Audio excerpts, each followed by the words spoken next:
This is another fishing podcast. I found this on Bass Blaster. I think this really sums up very well forward-facing sonar, the things that I worry about forward-facing sonar, okay?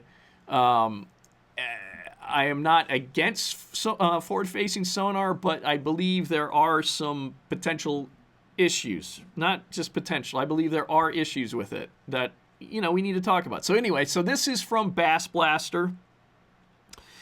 And it says this: what am I doing? My whole life, my whole career, the number one thing that I've enjoyed is the puzzle, putting it together. And now I'm out here just numbly throwing at dots. And that's from Jacob Wall, talking about getting distracted by focusing too hard on the forward-facing sonar screen. So I agree with this. And he also said, let's just say you pull into an area and you sit down and there's a bunch of fish suspended swimming around, and you realize, hey, this spot's got fish all over the place.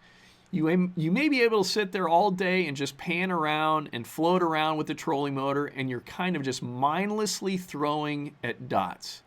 I've seen it happen to myself. I almost just kind of go numb. I almost stop really thinking. If it starts to become or feel like you're going through the motions, I'd say the number one thing I do in my fishing is I try to change what I'm doing. So I think that is important. That really kind of stood out to me because I think, okay, it's one thing. I'm talking specifically about the sport of bass fishing, competitive bass fishing right now. You can't have a sport if there's one technique that's dominating everything else. To me, it's going to be a sport killer if we don't get our act together here. So, because you can't, it's so dominant. I mean, I filmed it. I filmed it in Florida at the team series. These guys in Florida drop shotting in Florida and winning, crushing in a bass tournament, okay, because of forward-facing sonar. So, it's so dominant. It's because you can see that one of the hardest things about fishing is finding fish. Now you've seen them throughout the water column. That's one of the hardest things about it. I'm not against it necessarily, but I think, especially with competition, it needs to be limited. And I think Major League Fishing, the fact that they're allowing just one period for its use is awesome. I don't think it should be banned whatsoever, but I think you got to have a governor on it. You got to limit it, okay? Because it's just going to be so dominant. We're going to lose all our great patterns, all our great techniques in bass fishing. There's not going to be a guy, just going down a bank and pitching to lay down logs, with a jig or a spinner bait, or just ripping down a bank, or shallow cranking, or, all these, or like suspending jerk baits, or, all of these techniques we're going to lose and everybody's just going to be doing one for the most part. Everybody is going to be doing one thing, and come on. You can't have everybody doing the same thing. It's good. It's going to be boring.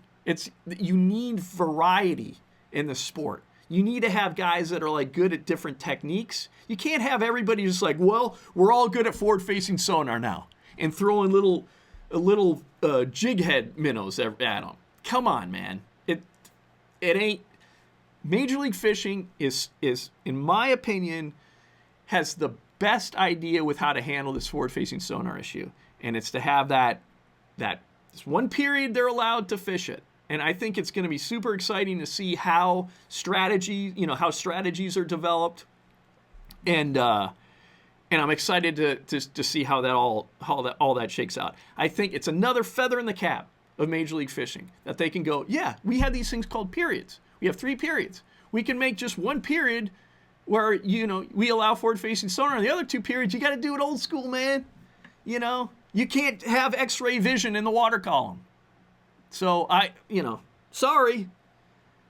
Fishing, a lot of what fishing is We can't lose sight of this. A lot of what fishing is anticipation, okay? It's the anticipation. It's the not knowing. I'm making a presentation. I think a fish should be there. It's the anticipation. It's like, is there a fish there? With forward-facing sonar, okay, it's like, no, there's a fish there. And you lose that, okay? It's also really cool.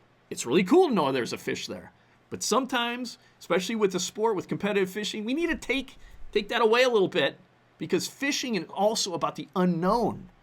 That's what makes fishing so wonderful. It's the unknown. It's you're going, listen, my whole, so many years I've devoted to this sport of fishing, and I really think that there's going to be a lot of fish. These conditions, these weather conditions, these water conditions, there's going to be a lot of fish right there. And here I'm making a presentation, and I'm going to prove to myself I'm right, you know? Several presentations. No, I guess they're not there. Okay. Well, that's part of fishing, though. And then you find another area, and they're loaded, and then it's just like, it's so awesome as a fisherman to go, you know what? My hunch was correct there. Forward-facing sonar takes away a lot of that. It takes away a lot of that. I don't say we ban it. I'm not saying that. In fact, I'd love to have forward-facing sonar on my boat right now. But it's taking away from stuff, especially bass fishing. To me, it is a sport. It's a legitimate sport. But to allow forward-facing sonar to dominate so heavily, it's going to hurt this sport. And maybe the sport is in a stage where it doesn't need things to hurt it anymore. So I'm all with Jacob Wall there.